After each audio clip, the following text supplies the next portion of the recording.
Good morning friends, my self professor DPT गुड़े, super excellence academy. दोस्तों, मैंने जो 7th लेक्चर में आपको 3 डायमेंशन का स्ट्रक्चर्स बताया था, तो 3 डायमेंशन में कुछ बच्चों को प्रॉब्लम हो रही है कि वो सही तरीके से समझ नहीं पाए। तो मैं फिर से एक बार आपको 3 डायमेंशन का स्ट्रक्चर समझा दूंगा विद इन 2 मिनट्स में। ओके, बच्चों ने कमेंट किए थे कि सर ये समझ में नहीं आया, तो मैं इसको करेक्ट कर लूंगा। सो अभी देखो 3 डायमेंशन स्ट्रक्चर में हमने जो कोऑर्डिनेशन नंबर है, जो एटम की अरेंजमेंट होती है, वो किस तरह से होती है।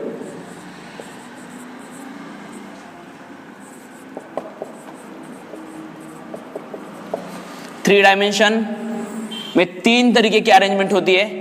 एक है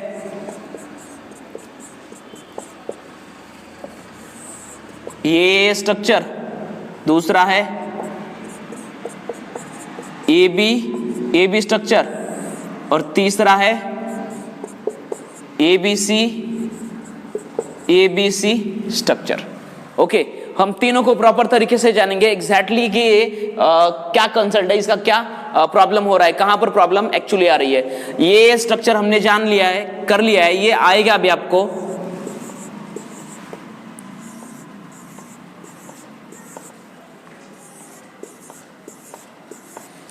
देखो दोस्तों, ये फर्स्ट लेयर हो गई एकदम एग्जैक्टली ये स्ट्रक्चर है। ओके, ये कोई भी स्ट्रक्चर पहला वाला ये होता है, देन उसके अगर एग्जैक्टली ऊपर दूसरे एटम रखे जाए, ओके, जैसे कि यही जगह पर इसके ऊपर एटम रखे जाए, उसको एक ही एटम एडजेसेंट है, तो वो स्ट्रक्चर हो गया, ये ही स्ट्रक्चर है, उसको बी नहीं बोल सकते हैं। ये स्ट्रक्चर का डायग्राम है। अगर इसके ऊपर कोई भी पॉइंट लो आप, उसके ऊपर एक और उसके बैक साइड में, मतलब फ्रंट साइड में एक, बैक साइड में 2 और उसको सराउंडिंगली 4, इस तरह से इसका जो कोऑर्डिनेशन नंबर होता है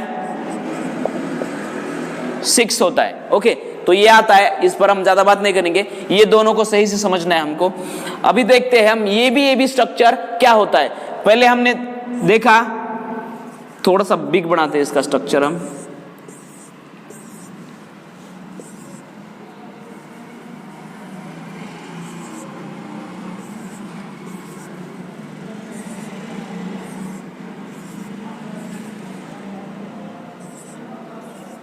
ये हेक्सागोनल का स्ट्रक्चर है, ये स्क्वायर क्लोज पैकिंग है, ये हेक्सागोनल का स्ट्रक्चर है। अभी इसको हमें देखना है कि ये जो एटम के अरेंजमेंट है वो ये स्ट्रक्चर है। कोई भी स्ट्रक्चर पहले ये होता है, अगर से दूसरा वाला स्ट्रक्चर एग्जैक्ट इसके ऊपर आएगा, एग्जैक्ट इधर दूसरा एटम आएगा, तो उसको हम ये स्ट्रक्चर बोलेंगे। ये अगर यहां पर ना आकर वो स्ट्रक्चर यहां पर आएगा, या बैक साइड से उसका स्ट्रक्चर ये वाइड पे है, हम इसको थोड़ा सा डिस्टेंस ले लिखा है क्योंकि आपके समझ में सही तरीके से आ सके।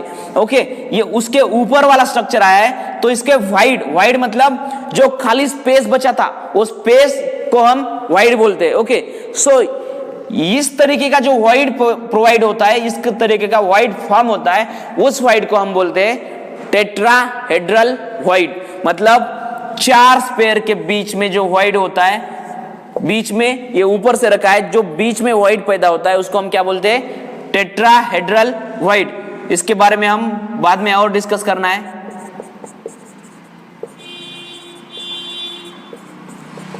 Tetrahedral void. ओके, सो ये हो गया हमारा ये स्ट्रक्चर। देन उसके बाद हम दूसरी चीज देखेंगे कि ये इस तरीके से हमने ये बी स्ट्रक्चर बना दिए। ये ऊपर वाली लेयर है, ऐसा समझो दोस्तों, ठीक है। अगर हमको यहां पर ये बी इस तरीके की अरेंजमेंट है, तो तीसरी वाली जो लेयर आएगी दोस्तों, वो लेयर यही सर्कल के ऊपर होगी। जो ये है उसी के एग्जैक्ट ऊपर होगी, तो ही ये वाला स्ट्रक्चर है, ए बी, चौथी लेयर बी के ऊपर। इस तरह की रिपीटिंग पैटर्न, रिपीटिंग लेयर होती जाएगी, तो उसको हम बोलेंगे 3 डायमेंशनल ए बी स्ट्रक्चर। इसका भी कोऑर्डिनेशन नंबर 12 ही है। ओके, इसका भी कोऑर्डिनेशन नंबर 12 ही आता है। सो अभी हमें देखना है ए बी सी क्या होता है। ये अब मुझे लग रहा है कि आपके समझ में आया होगा कि ए बी स्ट्रक्चर क्या है। अभी हम देखेंगे ए बी सी स्ट्रक्चर। अगर ये आपके समझ में आया तो मैं इसको एक बार के लिए कट कर देता हूं। एबीसी स्ट्रक्चर को देखेंगे हम। ये एटम एक दूसरे के एकदम क्लोज होते हैं, लेकिन हम इसको थोड़ा सा डिस्टेंस देके लिख रहे हैं ताकि आपको समझने में आसानी हो।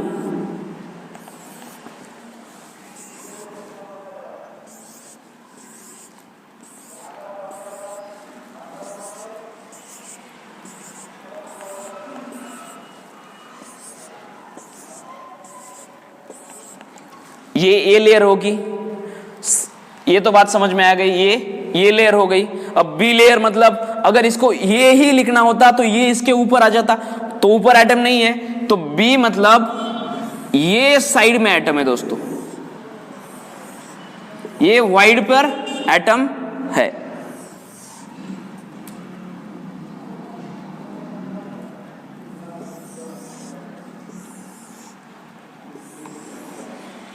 ये हो गया तुम्हारा बी वाला स्ट्रक्चर। अगर हमने जो पहली डायग्राम बनाई थी ए बी और उसके पहले वाली ए के ऊपर एक अगर एटम रख दिया तो ये भी हुआ था। अगर ये बी सी तो अरेंजमेंट में सिर्फ इतना चेंज हुआ है कि ये बी और देन ये जो वाइड पैदा हो गया, इस वाइड के ऊपर दूसरा एटम बना लिया। इसको हम बोलेंगे ए बी सी अरेंजमेंट, जो इस तरह से होगी।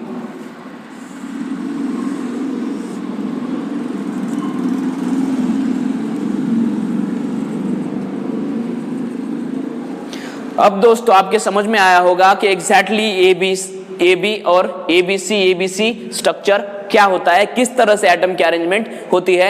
एटम की अरेंजमेंट के बेसिस ए बी और ए बी सी स्ट्रक्चर बन जाते हैं।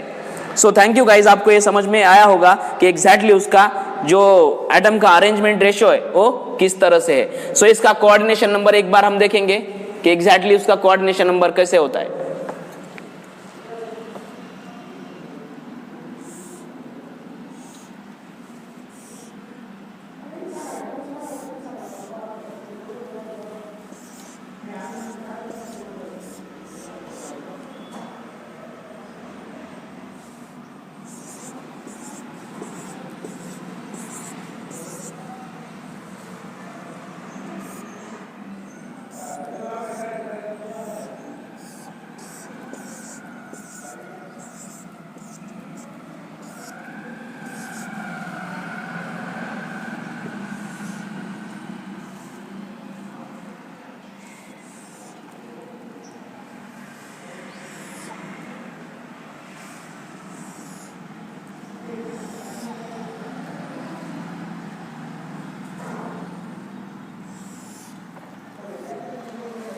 ये हो गया दोस्तों हमारा हेक्सागोनल स्ट्रक्चर।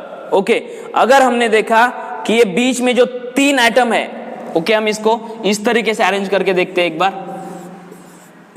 ये उसका स्ट्रक्चर है।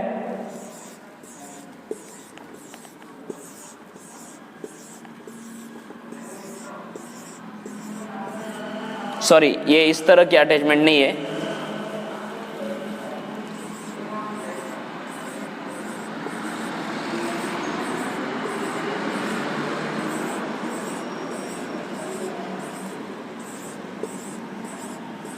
सो देखिए दोस्तों, ये एटम को हम कंसीडर कर लेते हैं। हर एटम में ये खुद का 6 एडजेसेंट एटम बन जाते हैं, 1 2 3 4 5 और 6। जैसे कि इस एटम को हमने अगर कंसीडर कर लिया, ये बीच का एटम, तो 1 2 3 4 5 और 6 कंसीडर हो गए। देन उसको अटैच करके ऊपर के हिस्से में 3 एटम लगे हुए होते। ओके, तो ये वाइड पे एक, ये वाइड पे एक, ये वाइड पे एक, ये वाइड पे एक, ये 4 हो गए। अभी आप देखो कि होता क्या है।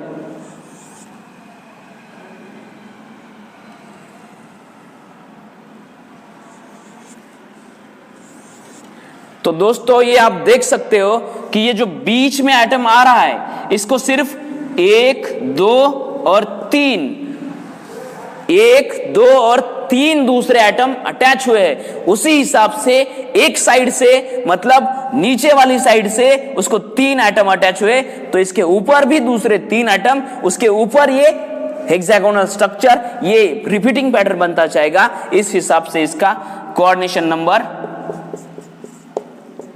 12 आएगा। सो दोस्तों, अभी मुझे पूरा यकीन है कि आपकी कंसेप्ट क्लियर हुई होगी। Okay, so thank you guys.